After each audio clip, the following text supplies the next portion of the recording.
নিম্নের কোন কাজটি সাধারণ ব্যতিক্রমের আওতায় পড়বে না? ক. পুলিশ কর্তৃক বিনা পরোয়ানায় খুনিকে গ্রেফতার। খ. আদালতের রায় অনুযায়ী সম্পাদিত কাজ। গ. 12 বছরের কম বয়স্ক পরিণত বোধসম্পন্ন শিশুর কাজ। ঘ. সদ্বিশ্বাসে কৃত কোনো কাজ। উত্তর গ.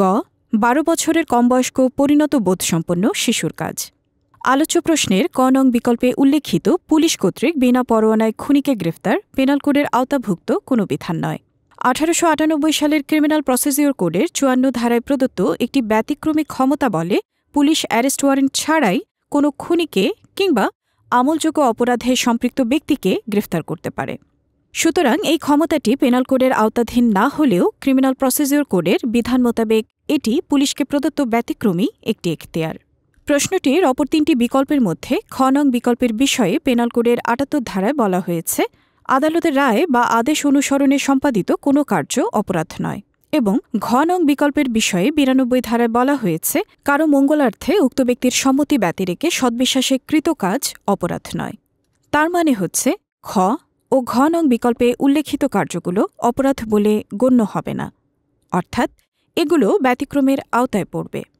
তবে গ নং বিকল্পের বিষয়ে 83 ধারায় বলা হয়েছে 9 বছরের অধিক এবং 12 বছরের কম বয়সী কোনো শিশুর কোনো কার্য অপরাধ নয়, যদি এমন শিশু ওই পরিস্থিতিতে তার আচরণের প্রকৃতি ও পরিণতি বিচার করার মতো যথেষ্ট পরিপক্কতা লাভ না করে। অর্থাৎ 12 বছরের কম বয়সী হলেও যদি শিশুটি পরিণত বোধসম্পন্ন হয় তাহলে এমন শিশুর কার্য আর ব্যতিক্রমের আওতায় পড়বে না, বরং এরূপ শিশুর কার্য তখন অপরাধ বলে গণ্য হবে। সুতরাং আলোচ্য প্রশ্নটির উত্তর হবে গ 12 বছরের কম বয়স্ক পরিণত বোধসম্পন্ন শিশুর কাজ। 1860 সালের পেনাল কোড অনুসারে কোনো ব্যক্তি অপর কোনো ব্যক্তির ক্ষতি সাধনের উদ্দেশ্যে কোনো কিছু করলে কাজটি করেছে বলে গণ্য হবে ক অন্যায়ভাবে, খ বেআইনিভাবে, গ অসাধুভাবে, ঘ অবৈধভাবে। উত্তর গ অসাধুভাবে। অফেন্স বা অপরাধ গঠিত হওয়ার অন্যতম উপাদান হচ্ছে ডিসঅনেস্ট ইন্টেনশন বা অসাধু অভিপ্রায়, যেটিকে 1860 সালের পেনাল কোডে উল্লেখ করা হয়েছে ডিসঅনেস্টলি বা অসাধুভাবে।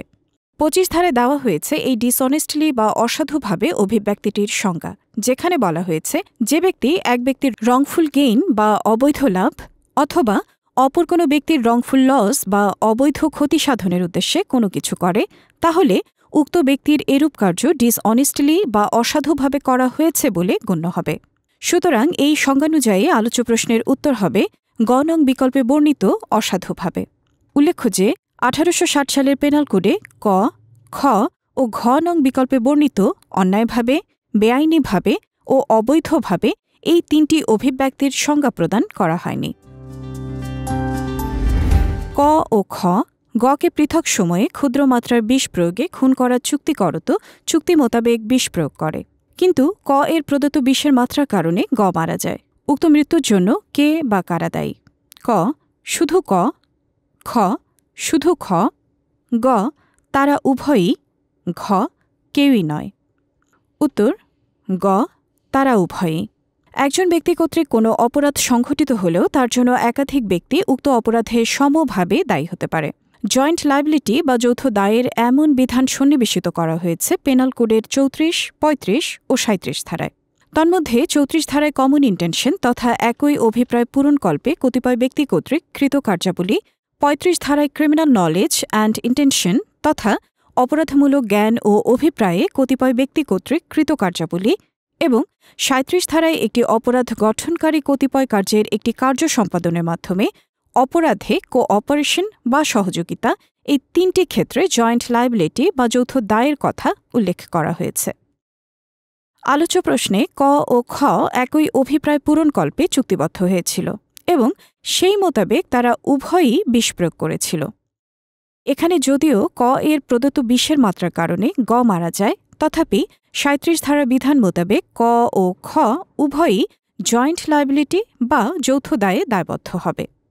উল্লেখ্য যে আলোচ্য প্রশ্নে উল্লেখিত ঘটনাটি 37 ধারার এ নং উদাহরণে বর্ণিত ঘটনার হুবহু। 1860 সালের পেনাল কোডের কোন ধারায় প্রতারণার সংজ্ঞা দেওয়া হয়েছে? ক 415, খ 406, গ 417, ঘ 420। উত্তর ক 415। পেনাল কোডের 415 থেকে 420 ধারায় চিটিং বা প্রতারণা সম্পর্কিত অপরাধগুলোর উল্লেখ করা হয়েছে। তন্মধ্যে 415 ধারায় প্রদান করা হয়েছে প্রতারণার সংজ্ঞা, যেখানে কোনো ব্যক্তিকে ডিসিভড বা প্রতারিত করত প্রতারণামূলকভাবে বা অসাধুভাবে কৃত 4টি কার্যকে প্রতারণা হিসেবে সাব্যস্ত করা হয়েছে। প্রথমত, উক্ত প্রতারিত ব্যক্তিকে অন্য কোনো ব্যক্তির নিকট কোনো সম্পত্তি হস্তান্তর করতে প্রলুব্ধ করা। দ্বিতীয়ত, কোনো ব্যক্তি কোনো সম্পত্তি তার দখলে রাখবে এই বিষয়ে প্রতারিত ব্যক্তিকে সম্মতি দান করতে প্রলুব্ধ করা। তৃতীয়ত, ওই প্রতারিত ব্যক্তিকে কোনো কাজ করতে প্রলুব্ধ করা যে কাজটি ওই ব্যক্তি এমনভাবে প্রতারিত না হলে করত না। এবং চতুর্থত, ওই প্রতারিত ব্যক্তিকে কোনো কাজ করা থেকে বিরত থাকতে প্রলুব্ধ করা যে এমনভাবে প্রতারিত না হলে ওই কাজটি করা থেকে বিরত থাকত না। এই 4টি কার্য উল্লেখ করার পর ধারাটিতে বলা হয়েছে, এগুলোর মাধ্যমে প্রতারিত ব্যক্তির দেহ, মন, সুনাম বা সম্পত্তির ক্ষতি বা অনিষ্ট সাধিত হলে বা হওয়ার সম্ভাবনা সৃষ্টি হলে উক্ত ব্যক্তি প্রতারণা করেছে বলে গণ্য হবে। 1860 সালের পেনাল কোডের কোন অধ্যায়ে সাধারণ ব্যতিক্রমসমূহ বর্ণিত হয়েছে? ক দ্বিতীয়, খ তৃতীয়, গ চতুর্থ, ঘ পঞ্চম। উত্তর গ চতুর্থ। 1860 সালের পেনাল কোডের শেষ অধ্যায়টি ত্রয়োবিংশতিতম বা 23তম হলেও 1913 সালে অপরাধমূলক ষড়যন্ত্র বিষয়ক 5A এবং 1920 সালে নির্বাচন সংক্রান্ত অপরাধ বিষয়ক 9A নামক 2টি অধ্যায় যুক্ত হওয়ায় বর্তমানে পেনাল কোডে মোট অধ্যায় রয়েছে 25টি। তন্মধ্যে চতুর্থ অধ্যায়ে 76 থেকে 106 ধারায় জেনারেল এক্সেপশনস বা সাধারণ ব্যতিক্রমসমূহের উল্লেখ করা হয়েছে, যেখানে অন্তর্ভুক্ত কার্যগুলো অফেন্স বা অপরাধ হিসেবে গণ্য হয় না। কয়টি ক্ষেত্রে শরীরের ব্যক্তিগত প্রতিরক্ষার অধিকার মৃত্যু ঘটানোর ক্ষেত্রেও প্রযোজ্য? ক 4, খ 5, গ 6, ঘ 7। উত্তর গ 6। পেনাল কোডের 96 থেকে 106 ধারায় রাইট অফ প্রাইভেট ডিফেন্স তথা আত্মরক্ষার অধিকার বিষয়ক বিধানগুলোর উল্লেখ করা হয়েছে। তন্মধ্যে 97 ধারা মোতাবেক বডি অ্যান্ড প্রপার্টি তথা শরীর ও সম্পত্তি এই 2 ক্ষেত্রে আত্মরক্ষার অধিকার প্রয়োগ করা যায়। আর 100 ধারায় 6টি ক্ষেত্রের কথা উল্লেখ করা হয়েছে, যেগুলোর বেলায় right of private defence of the body তথা দেহের আত্মরক্ষার অধিকার প্রয়োগ করত মৃত্যু ঘটানোও বৈধ বলে গণ্য হয়। উক্ত ক্ষেত্রগুলো হল 1 আক্রমণের ফলে মৃত্যু ঘটার যুক্তিসঙ্গত আশঙ্কা, 2 আক্রমণের ফলে গুরুতর আঘাতের আশঙ্কা, 3 ধর্ষণের উদ্দেশ্যে আক্রমণ, 4 বিকৃত যৌন লালসা চরিতার্থ করার উদ্দেশ্যে আক্রমণ, 5 মনুষ্যহরণ বা অপহরণের উদ্দেশ্যে আক্রমণ এবং 6 এমনভাবে কাউকে বেআইনিভাবে আটক করে রাখা যাতে তার মুক্তি লাভে অসমর্থ হওয়ার যুক্তিসঙ্গত আশঙ্কা সৃষ্টি হয়। শরীরের ব্যক্তিগত প্রতিরক্ষার অধিকারের স্থিতিকাল: ক মেয়াদহীন, খ যুক্তিসঙ্গত আতঙ্ক থাকা পর্যন্ত, গ অপরাধের পর 24 ঘণ্টা পর্যন্ত, ঘ আসামি ধরা না পড়া পর্যন্ত। উত্তর খ যুক্তিসঙ্গত আতঙ্ক থাকা পর্যন্ত। রাইট অফ প্রাইভেট ডিফেন্স বা আত্মরক্ষার অধিকার বিষয়ক বিধানগুলোর উল্লেখ করা হয়েছে পেনাল কোডের 96 থেকে 106 ধারায়। এই বিধানগুলো মোতাবেক আত্মরক্ষার অধিকার প্রয়োগ করত কৃতকার্য অপরাধ বলে গণ্য হয় না। তবে আত্মরক্ষার এই অধিকার যখন তখন প্রয়োগ করা যায় না, বরং তার কমেন্সমেন্ট অ্যান্ড কন্টিনিউয়েন্স তথা আরম্ভ ও অব্যাহত থাকার একটি নির্দিষ্ট সময়সীমা রয়েছে, যে সময়সীমার মধ্যেই কেবল আত্মরক্ষার অধিকার প্রয়োগ করা যায়। এই বিষয়ে 102 ধারায় বলা হয়েছে, শরীরের ক্ষেত্রে আত্মরক্ষার অধিকার আরম্ভ হবে শরীরের প্রতি যুক্তিসঙ্গত বিপদের আশঙ্কা শুরু হওয়ার সঙ্গে সঙ্গে। ইংরেজিতে বলা হয়েছে as soon as a reasonable apprehension of danger to the body। আর অধিকারটি কতক্ষণ পর্যন্ত অব্যাহত থাকবে সেই সম্পর্কে ধারাটিতে বলা হয়েছে, যতক্ষণ পর্যন্ত এই আতঙ্ক বলবৎ থাকবে ততক্ষণ পর্যন্ত আত্মরক্ষার অধিকার অব্যাহত থাকবে। ইংরেজিতে বলা হয়েছে ইট continuous as long as such apprehension of danger to the body continues। 1860 সালের পেনাল কোড অনুযায়ী সর্বনিম্ন কতজনের অংশগ্রহণে বেআইনি সমাবেশ সংঘটিত হয়? ক 4, খ 5, গ 7, ঘ 10। উত্তর খ 5। আনলফুল অ্যাসেম্বলি বা বেআইনি সমাবেশের সংজ্ঞা প্রদান করা হয়েছে পেনাল কোডের 141 ধারায়। সংজ্ঞাটি শুরুতেই বলা হয়েছে, an assembly of 5 or more persons is designated an unlawful assembly. অর্থাৎ 5 বা ততোধিক ব্যক্তির সমাবেশ বেআইনি সমাবেশ বলে গণ্য হবে। তার মানে হচ্ছে বেআইনি সমাবেশ গঠনের জন্য কমপক্ষে 5 জন ব্যক্তির উপস্থিতি আবশ্যক হয়। রাষ্ট্রদ্রোহের সর্বোচ্চ কারাদণ্ড কি? ক 3 বছর, খ 7 বছর, গ 10 বছর, ঘ যাবজ্জীবন। উত্তর ঘ যাবজ্জীবন।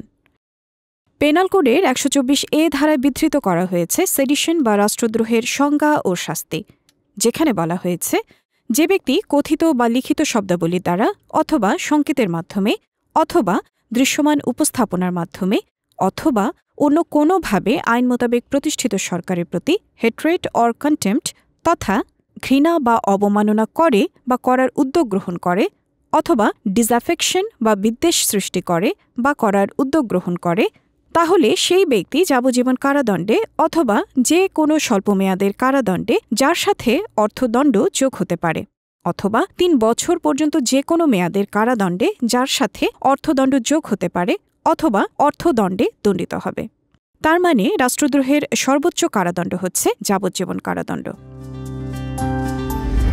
মারামারি বা অ্যাফ্রে সংগঠনের জন্য সর্বনিম্ন কতজনের অংশগ্রহণ আবশ্যক? ক 2, খ 3, গ 4, ঘ 5। উত্তর ক 2। অ্যাফ্রে বা মারামারির সংজ্ঞা প্রদান করা হয়েছে পেনাল কোডের 159 ধারায়, যেখানে বলা হয়েছে যখন 2 বা ততোধিক ব্যক্তি পাবলিক প্লেস বা প্রকাশ্য স্থানে ফাইট বা ঝগড়া করত সর্বসাধারণের শান্তির বিঘ্ন ঘটায়, তারা মারামারি সংগঠন করেছে বলে গণ্য হবে। অর্থাৎ মারামারির ক্ষেত্রে কমপক্ষে 2 জনের অংশগ্রহণ আবশ্যক এবং তাদের কলহ বা ঝগড়ার কারণে জনগণের শান্তি বিঘ্নিত হতে হবে। অপরাধীকে আশ্রয়দান দণ্ডনীয় অপরাধ সংক্রান্ত বিধান নিম্নের কোন সম্পর্কের ক্ষেত্রে প্রযোজ্য নয়? ক পিতা পুত্র, খ সন্তান বৈধ অভিভাবক, গ স্বামী স্ত্রী, ঘ ভাই বোন। উত্তর গ স্বামী স্ত্রী। হারবোরিং অফেন্ডার বা অপরাধীকে আশ্রয়দান সংক্রান্ত বিধান উল্লেখ করা হয়েছে পেনাল কোডের বেশ কয়েকটি ধারায়। তন্মধ্যে 136 ধারায় সশস্ত্র বাহিনী থেকে পলাতক সদস্যদের আশ্রয়দানের শাস্তি, 212 ধারায় অপরাধীকে আশ্রয়দানের শাস্তি, 216 ধারায় হাজত হতে পলায়নকারী বা যার বিরুদ্ধে গ্রেফতারের আদেশ জারি হয়েছে এমন ব্যক্তিকে আশ্রয়দানের শাস্তি এবং 216A ধারায় দস্যু বা ডাকাতকে আশ্রয়দানের শাস্তি সম্পর্কে বলা হয়েছে। তবে এই সবগুলো ধারাতেই ব্যতিক্রম হিসেবে বলা হয়েছে স্বামী বা স্ত্রী কর্তৃক একে অপরকে আশ্রয়দানের ক্ষেত্রে এই বিধানগুলো প্রযোজ্য হবে না। অর্থাৎ অপরাধীকে আশ্রয়দান দণ্ডনীয় অপরাধ হলেও স্বামী বা স্ত্রী কর্তৃক একে অপরকে আশ্রয় দেওয়ার ক্ষেত্রে এমন কার্য অপরাধ বলে গণ্য হবে না। বেঞ্চ সহকারী কর্তৃক আদালতের রায় পরিবর্তন করে নথিতে শামিল করলে তার জন্য সর্বোচ্চ কারাদণ্ড কত বছর? ক 3, খ 5, গ 7, ঘ 10। উত্তর গ 7 বছর। পেনাল কোডের 219 ধারায় সরকারি কর্মচারী কর্তৃক বিচারিক কার্যক্রমে আইনবিরুদ্ধ রিপোর্ট ইত্যাদি প্রস্তুত করার শাস্তির বিধান করা হয়েছে, যেখানে বলা হয়েছে যে ব্যক্তি সরকারি কর্মচারী হয়ে জুডিশিয়াল প্রসিডিংয়ের যে কোনো পর্যায়ে তা আইনবিরুদ্ধ মর্মে জেনেও দুর্নীতির মাধ্যমে বা বিদ্বেষপূর্ণভাবে কোনো রিপোর্ট, আদেশ, রায় বা সিদ্ধান্ত প্রস্তুত বা ঘোষণা করে, সেক্ষেত্রে উক্ত ব্যক্তি 7 বছর পর্যন্ত যে কোনো মেয়াদে সশ্রম বা বিনাশ্রম কারাদণ্ডে অথবা অর্থদণ্ডে অথবা উভয় দণ্ডে দণ্ডিত হবে। তার মানে হচ্ছে বেঞ্চ সহকারী বা পেশকার কর্তৃক আদালতের রায় পরিবর্তন করত নথিতে শামিল করলে 219 ধারা মোতাবেক তার সর্বোচ্চ কারাদণ্ড হবে 7 বছর। 1860 সালের পেনাল কোডের কোন ধারায় কালপাবেল হোমিসাইডের উপাদান বর্ণিত হয়েছে? ক 299, খ 300, গ 30, ঘ 307। উত্তর ক 299। কালপাবেল হোমিসাইড বা অপরাধজনক নরহত্যার সংজ্ঞা প্রদান করা হয়েছে পেনাল কোডের 299 ধারায়। সংজ্ঞাটিতে কালপাবেল হোমিসাইড বা অপরাধজনক নরহত্যার 3টি উপাদানের কথা বলা হয়েছে। প্রথমত, মৃত্যু ঘটানোর অভিপ্রায় মৃত্যু ঘটানো। দ্বিতীয়ত, অভিপ্রায় নিয়ে এমন দৈহিক জখম করা যার ফলে মৃত্যু হতে পারে। তৃতীয়ত, কোনো দৈহিক জখমের ফলে মৃত্যু ঘটতে পারে তা জেনেও এমন আঘাত করে মৃত্যু ঘটানো। উল্লেখ্য যে এই 3টি উপাদানকে 300 ধারায় 2টি ভাগে ভাগ করত 2টি ভিন্ন শ্রেণীর অপরাধে বিভক্ত করা হয়েছে, যথা culpable homicide amounting to murder এবং culpable homicide not amounting to murder. নিম্নের কোন অপরাধের শাস্তি শুধু অর্থদণ্ড? ক. আপ্যায়নের মাধ্যমে ঘুষ প্রদান। খ. অনিষ্ট। গ. অনধিকার গৃহে প্রবেশ। ঘ. অশ্লীল পুস্তক বিক্রয়। উত্তর ক. আপ্যায়নের মাধ্যমে ঘুষ প্রদান। 1860 সালে পেনাল কোডে অন্তত 12টি অপরাধের উল্লেখ রয়েছে, যেগুলোর ক্ষেত্রে শাস্তির বিধান করা হয়েছে কেবলমাত্র ফাইন বা অর্থদণ্ড। উক্ত অপরাধগুলো হচ্ছে 137 ধারার অধীন বাণিজ্যিক জাহাজের ক্যাপ্টেন বা ইনচার্জ কর্তৃক সশস্ত্র বাহিনীর পলাতক সদস্যদের গোপন রাখার শাস্তি। 154 ধারার অধীন যে জমিতে বেআইনি সমাবেশ অনুষ্ঠিত হয় সে জমির মালিক বা দখলকারের শাস্তি। 155 ধারার অধীন যে ব্যক্তির উপকারার্থে দাঙ্গা অনুষ্ঠিত হয় তার শাস্তি। 156 ধারার অধীন যে জমির বিষয়ে দাঙ্গা অনুষ্ঠিত হয় সেই জমির মালিক বা দখলকারের প্রতিনিধির শাস্তি।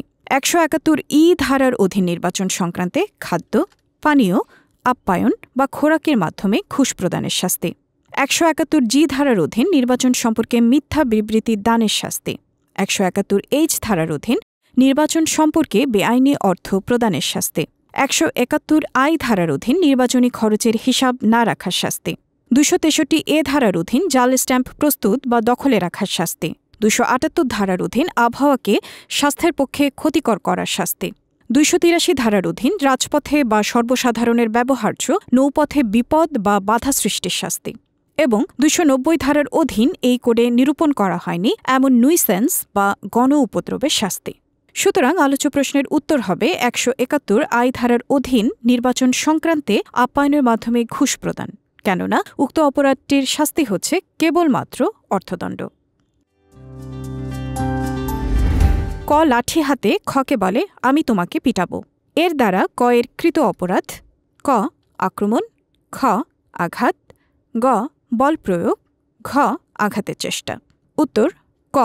আক্রমণ। পেনাল কোডের 351 ধারায় দেয়া হয়েছে অ্যাসল্ট বা আক্রমণের সংজ্ঞা, যেখানে বলা হয়েছে যে ব্যক্তি এরূপ অভিপ্রায়ে কিংবা এরূপ জেনে কোনো প্রকার অঙ্গভঙ্গি করে বা প্রস্তুতি নেয় যাতে উক্ত অঙ্গভঙ্গি বা প্রস্তুতি উপস্থিত কোনো ব্যক্তির মনে এমন আশঙ্কা তৈরি করে যে উক্ত ব্যক্তি বল প্রয়োগের উদ্যোগ গ্রহণ করেছে, সে ব্যক্তি অ্যাসল্ট বা আক্রমণ করেছে বলে গণ্য হবে। ধারাটি 3 নং উদাহরণে বলা হয়েছে ক একটি লাঠি হাতে নেয় এবং বলে যে আমি তোমাকে মার দেব। এক্ষেত্রে যদিও ক কর্তৃক উচ্চারিত কথা কোনোভাবেই অ্যাসল্ট বা আক্রমণ বলে গণ্য হতে পারে না এবং যদিও সঙ্গে অন্য কোনো অবস্থার সহযোগ ব্যতীত কেবল অঙ্গভঙ্গি আক্রমণ বলে গণ্য নাও হতে পারে, তথাপি এরূপ কথার সাহায্যে এমন অঙ্গভঙ্গি অ্যাসল্ট বা আক্রমণ বলে গণ্য হতে পারে। সুতরাং আলোচ্য প্রশ্নের উত্তর হবে ক নং বিকল্পে উল্লেখিত আক্রমণ। ক. সদ্বিশ্বাসে ক্ষয়ের একটি ঘড়ি তার নিজের মনে করে নিয়ে যায় এবং তা ব্যবহার করতে থাকে। ক এর কৃত কাজ: ক. অপরাধ নয়, খ. চুরি, গ. অপরাধমূলক বিশ্বাসভঙ্গ, ঘ. প্রতারণা। উত্তর ক. অপরাধ নয়। পেনাল কোডের 378 ধারায় বিধৃত করা হয়েছে চুরির সংজ্ঞা, যেখানে বলা হয়েছে যে ব্যক্তি অসৎভাবে গ্রহণের উদ্দেশ্যে কারো দখল হতে উক্ত ব্যক্তির সম্মতি ব্যতি রেখে কোনো মুভেবল প্রপার্টি বা অস্থাবর সম্পত্তি স্থানান্তর করে সে ব্যক্তি চুরি করেছে বলে গণ্য হবে। উক্ত সংজ্ঞা হতে পরিষ্কার দেখা যায় চুরির অন্যতম উপাদান হচ্ছে ডিসঅনেস্ট ইন্টেনশন বা অসৎ অভিপ্রায়। উল্লেখ্য যে 378 ধারার শেষে এ থেকে পি পর্যন্ত ক্রমিকে মোট 16টি উদাহরণ দেয়া হয়েছে, যার মধ্যে আলোচ্য প্রশ্নে উল্লেখিত ঘটনাটি পি উদাহরণে বর্ণিত ঘটনার হুবহু। যেখানে ডিসঅনেস্ট ইন্টেনশন বা অসৎ অভিপ্রায় বিদ্যমান না থাকায় সেটিকে চুরি বলে গণ্য করা হয়নি। আলোচ্য প্রশ্ন মতে যেহেতু ক ঘড়িটি নিজের মনে করে নিয়ে গেছে, সেহেতু ক সেটি নিজে ব্যবহার করলেও ক এর কৃতকার্য অপরাধ বলে গণ্য হবে না।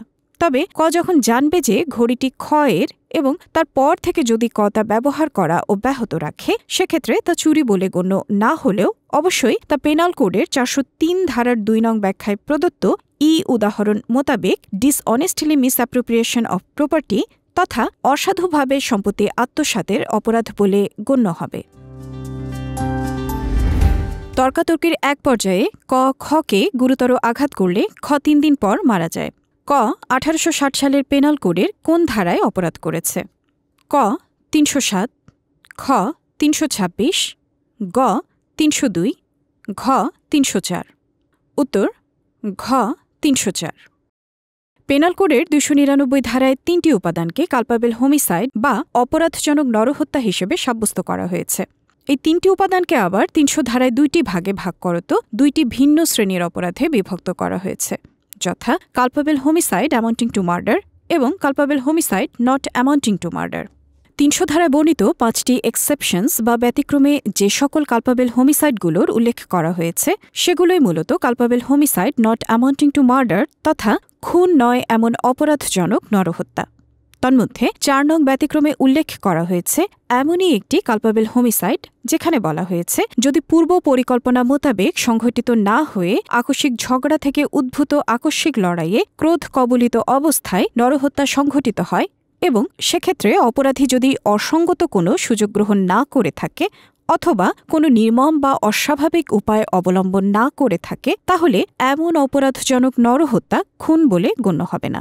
উক্ত এক্সেপশন বা ব্যতিক্রম মোতাবেক আলোচ্য প্রশ্নে উল্লেখিত অপরাধটি ৩০২ ধারার অধীন খুন বলে গণ্য হবে না, বরং এটি হবে ৩০৪ ধারার অধীন খুন নয় এমন অপরাধজনক নরহত্যার অপরাধ। কেননা এই নরহত্যাটি সংঘটিত হয়েছে তর্কাতর্কের সময় আকস্মিক ক্রোধ কবলিত অবস্থায় এবং খ মারা গেছে আঘাতপ্রাপ্ত হওয়ার ৩ দিন পর। ক খ এর নাকে ঘুষি মেরে নাক ভেঙে দেয়। ক ১৮৬০ সালের পেনাল কোডের কোন ধারায় অপরাধ করেছে? ক ৩২৩, খ ৩২৪, গ ৩২৫, ঘ ৩২৬। উত্তর গ ৩২৫। পেনাল কোডের ৩২০ ধারায় মোট ৮ প্রকারের আঘাতকে গ্রিভাস হার্ট বা গুরুতর আঘাত হিসেবে সাব্যস্ত করা হয়েছে। প্রথমত খোঁজা বা পুরুষত্বহীন করা, দ্বিতীয়ত যে কোনো চোখের দৃষ্টিশক্তি স্থায়ীভাবে নষ্ট করা, তৃতীয়ত যে কোনো কানের শ্রবণ শক্তি স্থায়ীভাবে নষ্ট করা, চতুর্থত যে কোনো অঙ্গ বা গ্রন্থি নষ্ট করা, পঞ্চমত যে কোনো অঙ্গ বা গ্রন্থি বিনাশ করা বা স্থায়ীভাবে ক্ষতি করা, ষষ্ঠত মাথা বা মুখমণ্ডল স্থায়ীভাবে বিকৃত করা, সপ্তমত হাড় কিংবা দাঁত ভাঙা বা বিচ্যুত করা এবং অষ্টমত এমন যে কোনো আঘাত যা জীবন বিপন্ন করে বা ২০ দিন মেয়াদের জন্য তীব্র দৈহিক যন্ত্রণা দান করে বা সাধারণ কর্ম নির্বাহ করতে অক্ষম করে তোলে।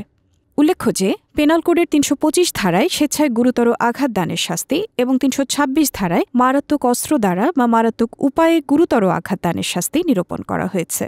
আলোচ্য প্রশ্নে উল্লেখিত ঘটনা তথা ঘুষি মেরে নাক ভাঙার কার্যটি ৩২০ ধারার অধীন গ্রিভাস হার্ট বা গুরুতর আঘাত হলেও যেহেতু তা মারাত্মক অস্ত্র দ্বারা কিংবা মারাত্মক উপায়ে করা হয়নি সেহেতু উক্ত কার্যটি ৩২৫ ধারার অধীন স্বেচ্ছায় গুরুতর আঘাত দানের শাস্তিযোগ্য অপরাধ হিসেবে সাব্যস্ত হবে।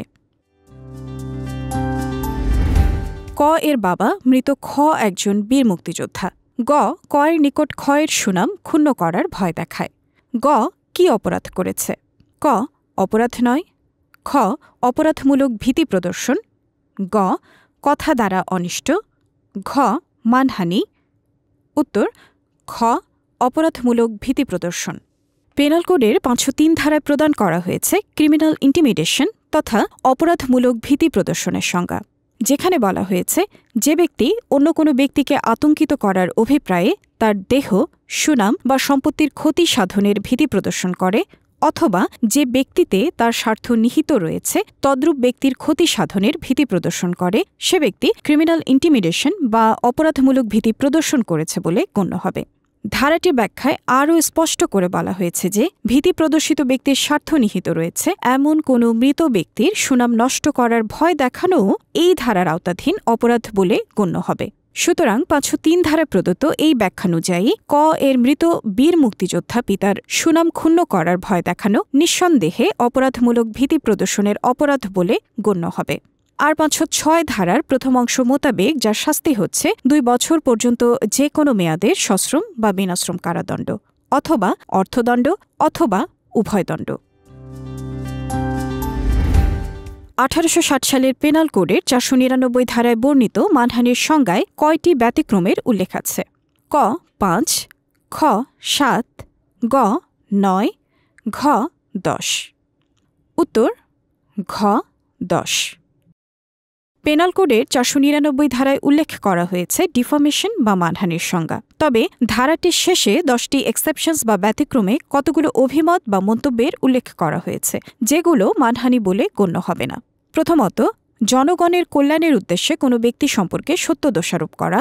দ্বিতীয়ত, সরকারি কর্মচারী কর্তৃক দায়িত্ব পালনকালে তার আচরণ বা চরিত্র সম্পর্কে যতটুকু প্রকাশ পায় সে বিষয়ে সদ্বিশ্বাসে কোনো অভিমত প্রকাশ করা। তৃতীয়ত, কোনো জনসমস্যার বিষয়ে কোনো ব্যক্তির আচরণ সম্পর্কে সদ্বিশ্বাসে কোনো অভিমত প্রকাশ করা। চতুর্থত, আদালত কর্তৃক প্রকাশিত আদালতের কার্যবিবরণী বা প্রসিডিংসের সত্য রিপোর্ট বা ফলাফলে কারো বিরুদ্ধে মন্তব্য বা দোষারোপ করা। পঞ্চমত, দেওয়ানি বা ফৌজদারি মামলায় কোনো আদালত কর্তৃক সদ্বিশ্বাসে কোনো সাক্ষী বা ব্যক্তির উন্মোচিত চরিত্র সম্পর্কে প্রাসঙ্গিক মন্তব্য করা।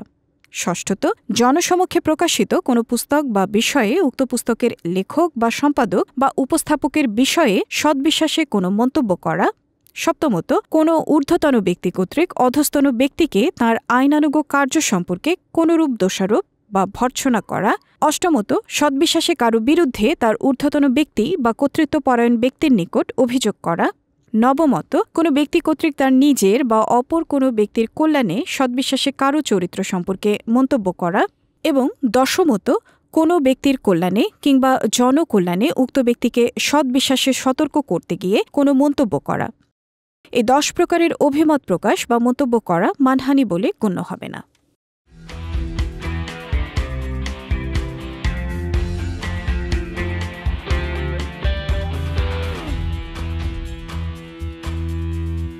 যাহা বলিব সত্য বলবো, সত্য বলবো, করিলাম শপথ। যাহা বলিব সত্য বলবো, সত্য বলবো, করিলাম শপথ।